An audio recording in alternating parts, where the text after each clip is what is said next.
tenemos una extraordinaria mesa de Derecho Constitucional con jóvenes muy talentosos de América Latina. Y bueno, vamos a presentar a cada uno de los integrantes de esta mesa. En primer lugar está Yandri M. Lord de la Universidad Laica Eloy Alfaro de Munabi de Ecuador, quien es secretario del capítulo Joven Ecuador de la Academia Mexicana de Derecho. Janet Viviana Lizárraga Sánchez de la Universidad de Sonora, campus Caborca. Posteriormente está con nosotros Melvin Kisbet Lee de la Universidad Autónoma Gabriel René Moreno de Bolivia. Con el número 4 está Cindy Mariana González Campos de la Universidad Multitécnica Profesional de Colima, quien es presidente del capítulo joven de la Academia. Y cierra Diana Laura Galeno Chimal de la Universidad Autónoma de Tlaxcala, vicepresidenta nacional del capítulo joven. Y bueno, vamos a iniciar una primera participación de 2 minutos de cada uno de los integrantes. Y como número 1 está Yandri M. Lord de la Universidad Laica Eloy Alfaro de Munabi de Ecuador, quien es secretario del capítulo joven. Y bueno, le damos el inicio de su participación a Yandri. El tema al que yo les voy a traer el día de hoy es sobre la reparación integral en materia constitucional. Un tema que se diferencia mucho del tema penal, recordando que en materia penal no siempre se llega a restablecer en la medida de lo posible el derecho que ha sido vulnerado, que ha sido afectado, como sí se logra en la mayoría de ocasiones en materia constitucional. Vamos a hacer un análisis histórico de dónde nace esta reparación integral, de cómo se da, de dónde aparecen estas primeras sentencias que dan lugar consecuentemente a que después se fuera adoptando, ya sea por los diferentes organismos a nivel mundial y sobre todo en los ordenamientos jurídicos nacionales, esta reparación integral constitucional. Tenemos que históricamente esta aparece en el contexto de la Segunda Guerra Mundial, cuando en los tribunales de Nuremberg y de Tokio se encontraban con que los estados muchas veces habían excedido los límites en cuanto al uso de fuerzas bélicas y habían sido los responsables de las afectaciones o de dañar ciertos derechos de índole constitucional. Entonces ahí nace esta reparación de manera integral, en el sentido de que mezcla ya tanto el tema subjetivo y también el daño material que sufrieron las víctimas. Entonces va evolucionando, va avanzando hasta encontrarnos hoy en día. Entonces, aparte de esta referencia histórica, voy a también a mencionar un poco de dónde nace o cómo se aplica en mi estado, que es en el estado ecuatoriano, la reparación integral que ha dictaminado la Corte Constitucional, que es el máximo organismo de interpretación constitucional en el Ecuador, qué nos dictamina la Ley Orgánica de Garantías Jurisdiccionales sobre la reparación integral y qué tipo de reparaciones integrales nosotros tenemos. Como para adelantarles un poco, dentro de mi primera intervención, está que la reparación integral es tanto para el daño material e inmaterial y que podrá incluir, además de la restitución del derecho, una compensación económica o patrimonial, la rehabilitación, una satisfacción, una garantía de no repetición, entre otras que yo más adelante ya haré mención propiamente dicha, y estas que a su vez también se encuentran recogidas por el Sistema Interamericano de Derechos Humanos, que fue la pauta para que nosotros en Ecuador pudiéramos ir adoptando este tipo de derechos. Hasta aquí mi primera intervención sobre lo que será mi tema, que es sobre la reparación integral en materia constitucional. Janet Viviana Lizárraga Sánchez, de la Universidad de Sonora, Campo Caborca. A mí me gustaría iniciar con el concepto y en qué consiste el control de convencionalidad. Pues consiste en verificar que una ley o una norma o algún comportamiento interno de un Estado ajuste a la Convención Americana de Derechos Humanos. Es una herramienta para que los jueces desarrollen de oficio razonamientos que nos permitan la aplicación y el respeto de las obligaciones adquiridas con la Convención. De esta verificación, la cual pues implica una interpretación, surgirán determinadas consecuencias jurídicas, como ser la convalidación o emisión de un acto jurídico interno inconsecuente con el ordenamiento internacional, como lo es una convención. Tanto el control de constitucionalidad como el de convencionalidad son mecanismos constitucionales en pro de los gobernados, con el objetivo de proteger los derechos humanos de los mismos frente a leyes y actos emitidos por autoridades estatales que sean contrarias a las que se otorgan en el derecho internacional pactados en las convenciones. Esto es posible ya que el artículo 133 constitucional, en relación con el artículo 1, lo permite, hablando principalmente en materia de derechos humanos, tema que se trata en la Constitución en su parte dogmática. Cabe destacar que el control de convencionalidad en Latinoamérica tiene su origen con el voto concurrente del doctor Sergio García Ramírez en el caso Mirna Marchand contra Guatemala. Y así la doctrina del control de convencionalidad ha sido reiterada en muchas ocasiones por la Corte Interamericana, algunas de ellas en contra de México. Muchas gracias. Melvin Quisbet Lee, de la Universidad Autónoma Gabriel René Moreno, de Bolivia. En este caso voy a hablar sobre lo que es el control de constitucionalidad abusivo. Para esto voy a mencionar 3 finalidades que tiene el control de constitucionalidad en el marco de un Estado democrático constitucional de derecho. Entre otras finalidades tiene el fin de poder proteger los derechos humanos y también el de fomentar el desarrollo de los principios democráticos en un Estado. Sin embargo, autores como David Landau y Rosalind Dixon han identificado ciertas conductas por parte del Tribunal Constitucional que han denominado como control de constitucionalidad abusivo. Esta situación se relaciona con estudios como, por ejemplo, de Aziz Haq sobre la reversión autoritaria o lo que es la regresión constitucional, constitutional retrogression, que es básicamente que un Estado que inicialmente era democrático por diversas situaciones ha disminuido su calidad democrática, especialmente en lo que se refiere a las elecciones competitivas, al respeto del imperio de la ley y también a los derechos o libertades de asociación y expresión. Este control de constitucionalidad abusivo se da de 2 formas, una que es la débil y otra que es la fuerte. En su variante débil, el Tribunal Constitucional actúa como un sello de goma para el gobernante de turno, es decir, que no realiza los controles que necesariamente debería estar realizando y tiene una actitud decidiosa o pasiva ante las propuestas que realice el gobernante de turno.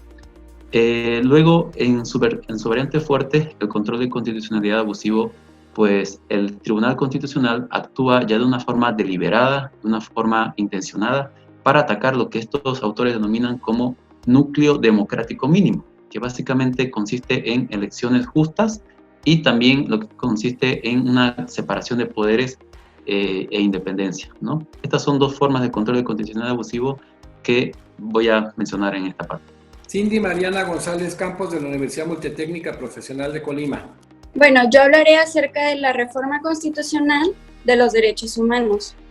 Dicha reforma surgió el 10 de junio del 2011, el cual se modificaron 11 artículos de nuestra Constitución. Las modificaciones a estos artículos se le conoce como Reforma Constitucional de Derechos Humanos, la cual es considerada una de las más importantes desde su promulgación de 1917. Esta reforma supone un cambio de enfoque a todo nuestro sistema jurídico, el cual hace que la persona adquiera objetivos y establecer de manera explícita un objetivo primordial del Estado mexicano, el cual es la protección de derechos humanos y así. El cambio más importante, el cual yo considero principalmente, es la eliminación de la antigua idea que consistía en el sistema jurídico otorgada como garantías individuales, por lo que ahora la Constitución reconoce que los derechos humanos son inherentes a la persona y son anteriores a cualquier constitución o cualquier Estado. En otras palabras, quiere decir que todas y todas tenemos los mismos derechos por el simple hecho de ser personas. El segundo cambio es la introducción a los principios del derecho de derechos humanos en el texto constitucional, por lo que quiere decir que años atrás, en la segunda mitad del siglo XX, después de las guerras mundiales, los países consideraron que deberían establecerse ciertas normas que puedan garantizar la paz y evitar abusos contra los derechos humanos, por lo que crearon un sistema de solidaridad internacional, el cual hoy en día es conocido como Sistema de Naciones Unidas, por lo que los países representados dieron un paso más para otorgar a las personas mayores derechos. Desde 1948 promulgaron la Declaración Universal de los Derechos Humanos, en la cual establecen que todos y todas tenemos los derechos humanos, podemos gozarlos sin importar el país de origen, género y étnico. y grupo étnico. Diana Laura Galeno Chimal, de la Universidad Autónoma de Tlaxcala. Sí, pues bueno, quiero enviar un cordial saludo a mis compañeros con los que hoy comparto esta mesa. Pues bueno, iniciando un poco materia, me gustaría empezar con un pequeño concepto del derecho constitucional. Entonces, este se encarga de analizar y controlar las leyes fundamentales que rigen un Estado. El objeto de su estudio forma la parte de gobierno y regulariza los poderes públicos, tanto en su relación con los ciudadanos como entre sus distintos órganos, ¿no?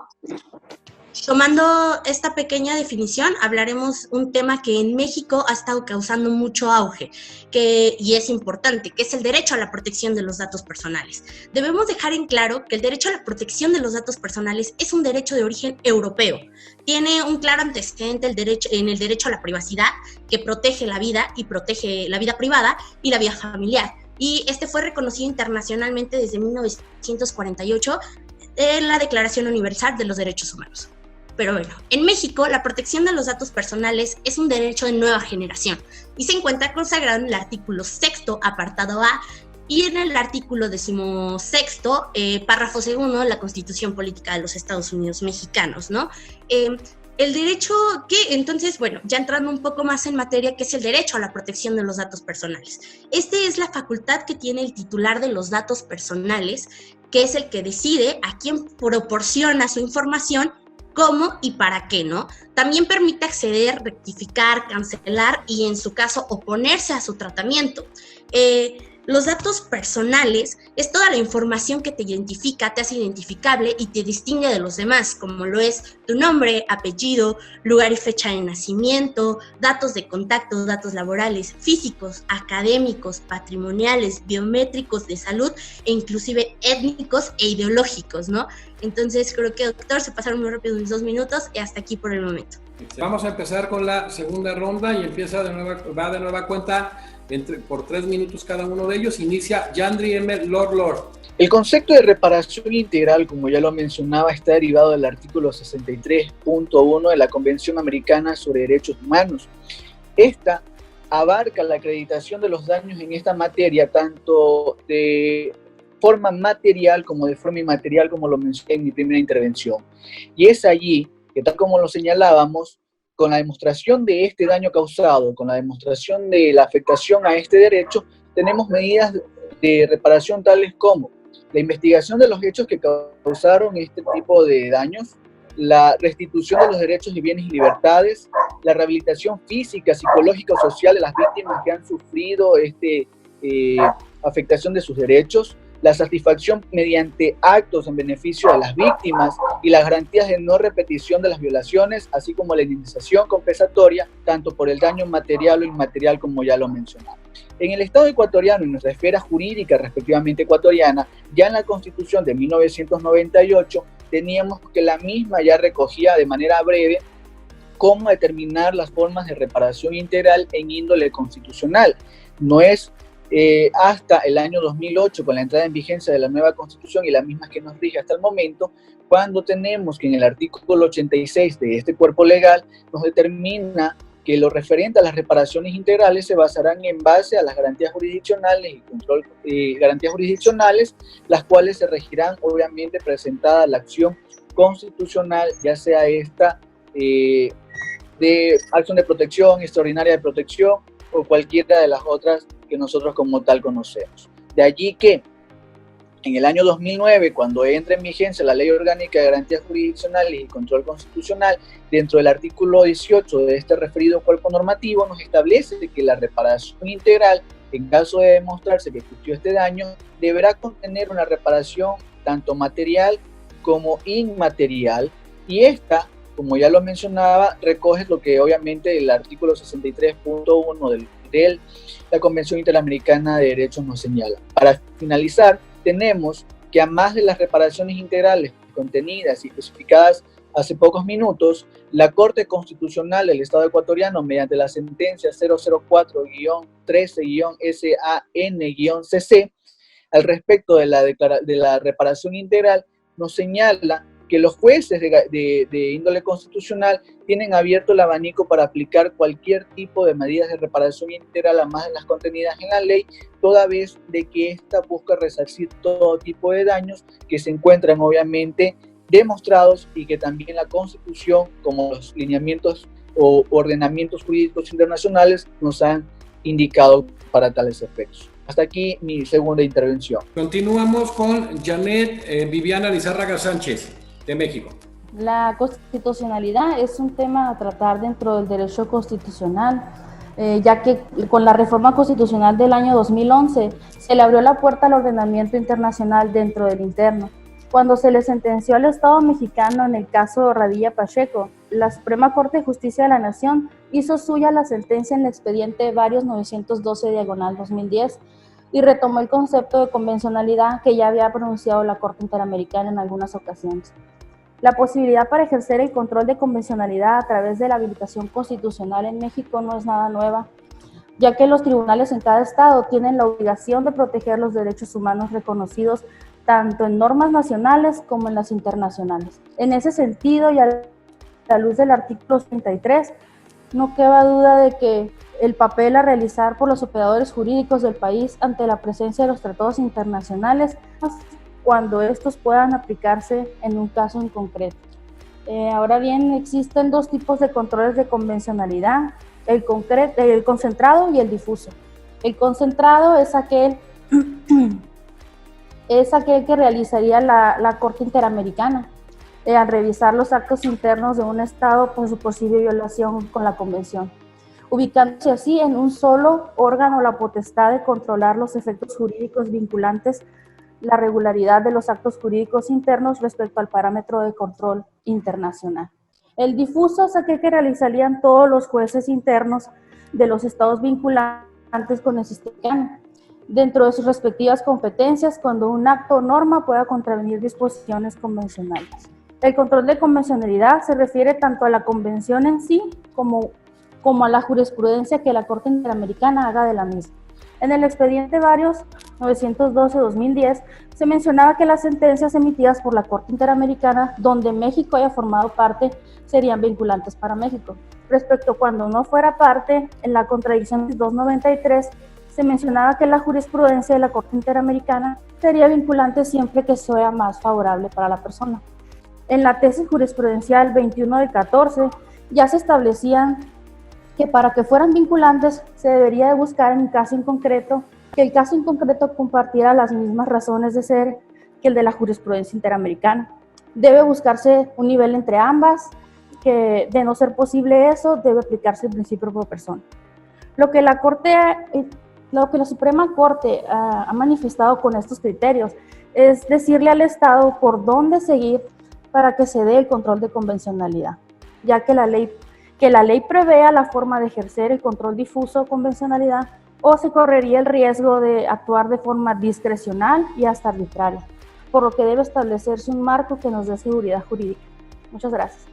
Ahora Melvin Gisbert Lee, por favor, de Bolivia. Bien aplicado lo que es el control de constitucionalidad abusivo, pues me toca mencionar también que en el Estado boliviano se han dado muchos ejemplos sobre este tipo de control de constitucionalidad.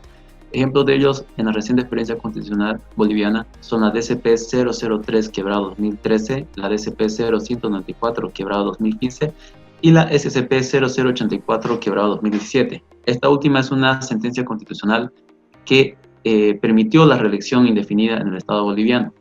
Entonces, se ha criticado mucho la naturaleza de esa sentencia, la argumentación, el razonamiento de esa sentencia, porque ha tenido muchas interpretaciones antojadizas. Entonces, es un ejemplo de control de constitucionalidad abusivo por lo siguiente. En principio, se trata de una suerte de falseamiento constitucional y convencional, en el entendido de que se interpreta o se entiende el derecho a la reelección indefinida como un derecho humano. Entonces, esto ha sido corroborado, o mejor dicho, ha sido contradicho por la Comisión de Venecia en su estudio 908/2017, que sostiene que no existe un derecho humano específico y diferenciado a la reelección, especialmente la reelección definida. Entonces, aparte de esto, esta sentencia no reconoce el resultado del referéndum del 21 de febrero de 2016 en el Estado boliviano, que básicamente la mayor parte del pueblo boliviano pues decidió que no se reforme el artículo 168 de la Constitución, que limita la reelección presidencial a un solo periodo de forma continua. Entonces, esta voluntad del pueblo expresada por medio del referéndum no fue referenciada, no fue aludida en ninguna parte de las 80 páginas de la sentencia que ya he mencionado. Por ese motivo, y también por la aplicación preferente que se ha hecho del artículo 23 por sobre ese artículo de la Constitución boliviana, pues se puede entender que ese ha sido un tipo de control de constitucionalidad abusivo que ha habido por parte de nuestro Tribunal Constitucional. ¿Por qué es que suceden este tipo de acciones? Pues es básicamente cuestión de economía, cuestión de logística, ¿no? Llevar a cabo una sustitución de la Constitución, y es más, una reforma parcial de la Constitución en sistemas escalonados como el nuestro, pues es muy, muy costoso. Por lo tanto, líderes que a lo mejor tengan una tendencia autocrática van a siempre tender a aproximarse a los tribunales constitucionales para que realicen este tipo de acciones. Y tener en cuenta o tener en presente este tipo de mecanismos antidemocráticos, pues va a favorecer para estar alertas y también como ciudadanía hacer las acciones que correspondan, ¿no? Cindy Mariana González Campos de Colima con su última participación. Continúo con la promulgación de la Declaración Universal de los Derechos Humanos en el año 1948. Los países representantes de las Naciones Unidas han continuado firmando acuerdos entre ellos, los cuales son llamados tratados internacionales, los cuales otorgan mayores derechos a las personas, de los cuales mencionaré uno de los más destacados, que es el Pacto Internacional de Derechos Civiles y Políticos, Pacto Internacional de Derechos Económicos, Sociales y Culturales, la Convención Americana sobre Derechos Humanos y Protocolo de San Salvador. Dichos tratados contienen muchos derechos humanos, los cuales incluyen el derecho a la vivienda, derecho a la salud, derecho a la educación, derecho a la seguridad social, derecho a los pueblos indígenas, derecho a un medio ambiente sano, derecho a los refugiados, derecho a la libre expresión y muchas más, que son inherentes para el desarrollo del ser humano. Los tratados se aplican a uno mismo. Esta es la parte fundamental de la reforma, ya que se introdujo el principio pro persona, el cual consiste en el caso de que un juez o una autoridad tenga que elegir qué norma aplica a tu caso, o así esa norma se le puede derivar interpretaciones que tienen que elegir la que más fortalezca a la persona, sin importar si se trata de la Constitución, un tratado internacional o una ley. Por lo que esto lleva a otro cambio de gran importancia, el cual es la interpretación conforme a lo que quiere decir que todas las normas de derechos humanos se tarda en interpretar no solo de acuerdo a la Constitución, sino que también de acuerdo a los tratados internacionales que hayan celebrado el Estado mexicano con otros países en materia de derechos humanos. Por lo que el principio pro persona y la interpretación conforme sitúan tanto en los tratados internacionales al mismo nivel que la Constitución, por lo que a partir de la reforma es importante saber que todos y todas tenemos los mismos derechos, ya sea en México o en cualquier otro país. Y hasta aquí mi participación. Diana Laura Galeno Chimal, de México. Retomando un poco el tema de los datos personales, pues debemos dejar en claro que son solamente tuyos, pero en ocasiones tenemos que proporcionarlos a otros para poder realizar un trámite o adquirir un servicio o producto. Es ahí cuando los datos personales quedan bajo el resguardo de alguna dependencia, ya sea pública o privada, que es la que se encarga de dar tratamiento a esos datos personales, ¿no? Pero debemos también dejar en claro que estas dependencias públicas o privadas se rigen bajo una normatividad para dar un buen tratamiento de los datos personales. Las dependencias públicas se rigen bajo la Ley General de Protección de Datos Personales en posesión de sujetos obligados y leyes locales de protección de datos personales en posesión de sujetos obligados, y los particulares bajo la Ley Federal de Protección de Datos Personales en posesión de particulares. Bueno, ¿quiénes son las dependencias, hablando de sujetos obligados que deben de proteger nuestros datos personales?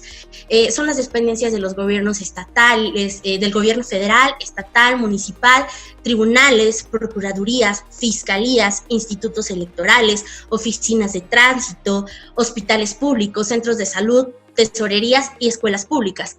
Y en el tema del sector privado, los particulares sean personas físicas o morales de carácter privado que lleven a cabo un tratamiento de datos personales, como lo son médicos, bancos, hoteles, restaurantes, tiendas de autoservicio, hospitales, empresas de telefonía y servicios de internet, farmacias y aseguradoras, transporte aéreo y terrestre, clubes deportivos, escuelas. Y pues bueno, ahorita que estamos como que en la era de los millennials, también hay plataformas que deben de proteger nuestros datos personales, como lo son Facebook, Twitter, Instagram, Snapchat, TikTok. Todo ese tipo de plataformas también deben de dar un buen tratamiento a nuestros datos personales.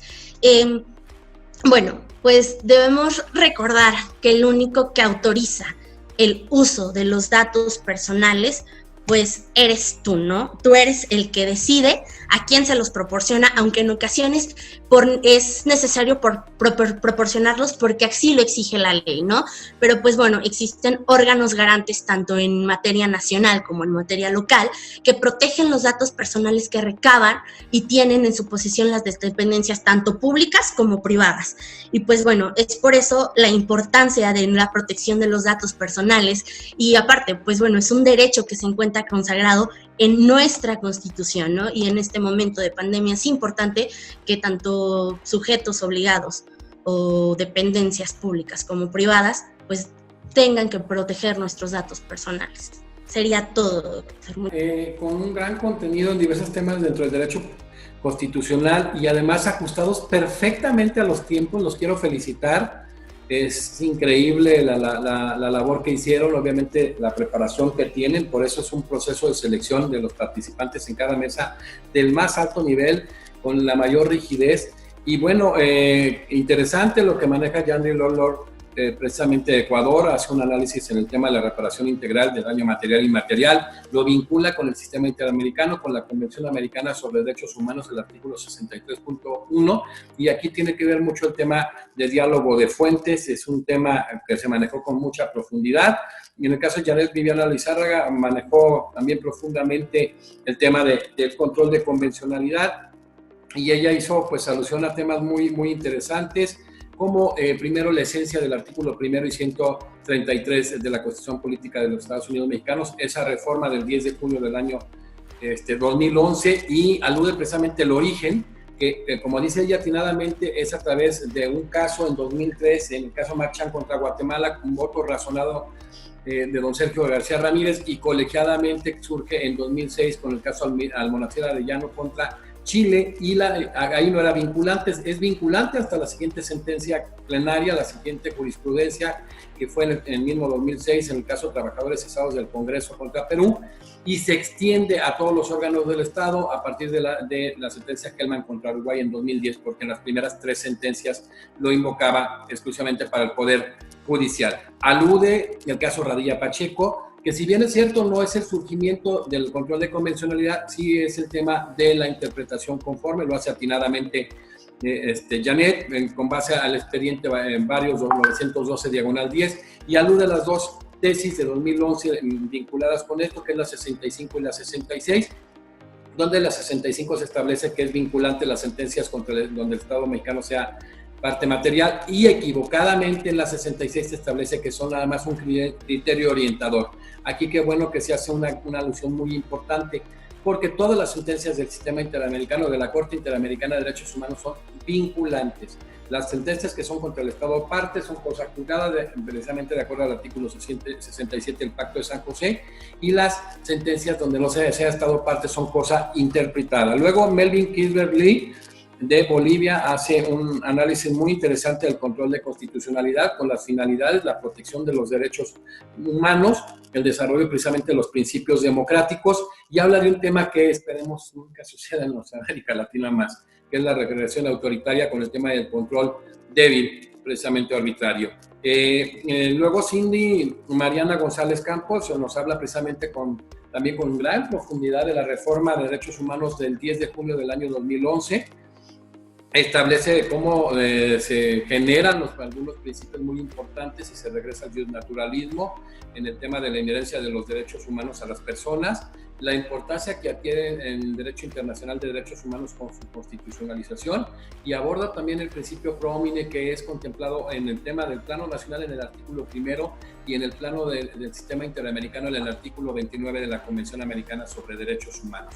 Y finalmente Diana Laura Galeno Chimal nos habla muy profundamente de un tema que maneja de una manera muy clara la protección de datos personales. Nos aborda precisamente los artículos 6 y 16 de la Constitución Política de los Estados Unidos Mexicanos. Nos habla de la titularidad y de los órganos garantes.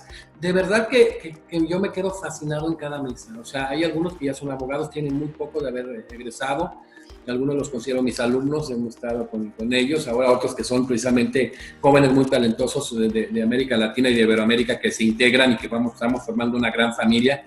Por eso siempre pues somos orgullosos de ser mexicanos, de ser ecuatorianos, de ser bolivianos.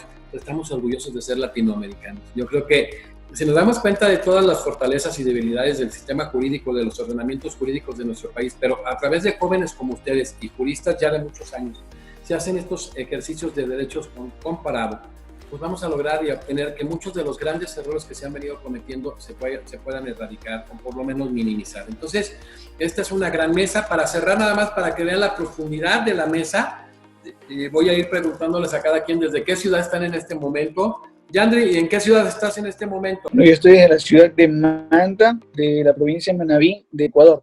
Perfecto. Janet Viviana Lizárraga Sánchez. Janet, ¿dónde estás ahorita? ¿En qué ciudad? Sí, yo estoy aquí en Caborca, Sonora. En Caborca, Sonora. En Caborca estoy. Melvin Gisbert, ¿en qué ciudad estás ahorita? Estoy en la ciudad de Santa Cruz, Bolivia. Cindy Mariana, ¿en qué ciudad te encuentras en este momento? Estoy en el estado de Colima, en el municipio de Villa de Álvarez. Villa de Álvarez, muy pegadito, con zona conurbada de Colima. Diana Laura, ¿en qué ciudad estás en este momento? Desde el estado más chiquito de la República, doctor, Tlaxcala. Tlaxcala, también una ciudad súper bonita. Pues bueno, fue una mesa extraordinaria. Es una mesa que está generando gran expectación, y ahora que va a salir tanto a Europa como a América, van a darse cuenta de los vastos conocimientos que tienen los alumnos en América Latina. Me siento muy contento. Desde la academia les decimos que estamos muy orgullosos y cada vez nos demostramos más cómo somos un gran equipo. O sea, se vive ese proceso de los estudiantes, pero los estudiantes hoy en día ya están capacitando a los abogados de mucho tiempo con todas estas reformas que se han dado en América Latina. Pues no me queda más que felicitarlos, despedir esta extraordinaria mesa de la Academia Mexicana de Derecho, esta mesa en Derecho Constitucional, donde participaron precisamente Yandri M. Lord de Ecuador, Janet Viviana Lizárraga de México, Melvin Gisbert Lee de Bolivia, Cindy Mariana González Campos de México y Diana Laura Galeno Chimal de México. Muchísimas gracias y nos vemos en la próxima mesa.